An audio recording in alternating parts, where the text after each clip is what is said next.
పడ్డీ versus paradise. Tollywood cinema స్థాయి పెరిగింది. భారీ బడ్జెట్తో అత్యంత ప్రతిష్టాత్మకంగా ఈ చిత్రాలు రూపొందుతున్నాయి. ఒకరిని మించి మరొకరు రూపొందిస్తున్నారు. అయితే వచ్చే శ్రీరామనవమికి టాలీవుడ్ నుండి 2 బడా సినిమాలకి పోటీకి సిద్ధమవుతున్నాయి. బుచ్చిబాబు సాన దర్శకత్వంలో రామ్ చరణ్ హీరోగా తెరకెక్కుతున్న పెద్ది సినిమా వచ్చే సంవత్సరం శ్రీరామనవమి సందర్భంగా మార్చి 26న రిలీజ్ చేస్తామని ప్రకటించారు. అలానే పారడైజ్ సినిమా కూడా వచ్చే శ్రీరామనవమి 2026 మార్చి 26న రిలీజ్ చేస్తామని అనౌన్స్ చేశారు. దీంతో ఈ 2 సినిమాల మధ్య పోటీ పీక్స్లో ఉంటుందని ఇప్పటి నుండే చర్చలు జరుపుతున్నారు.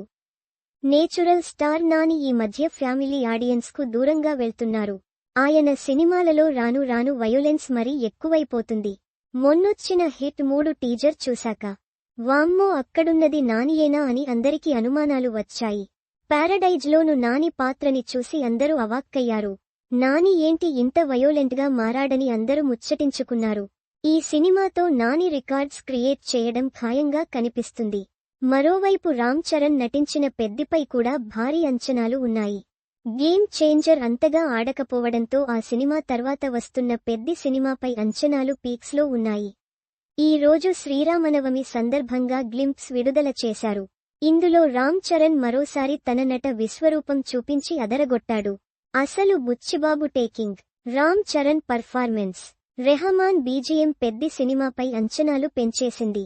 ఇప్పటికే ఈ సినిమా 3 షెడ్యూల్స్ షూటింగ్ కూడా పూర్తయింది. పాటలు కూడా రెడీ చేసేశారు. పెద్ది, ది పారడైజ్ 2 సినిమాలు పాన్ ఇండియా రిలీజ్ చేయనున్నారు. దీంతో బాక్సాఫీస్ వద్ద ఈ 2 మాస్ సినిమాలు వచ్చే శ్రీరామనవమికి పోటీ పడబోతున్నాయి. మరి ఈ పోటీ ఎంత రసవత్తరంగా ఉంటుందో చూడాలి.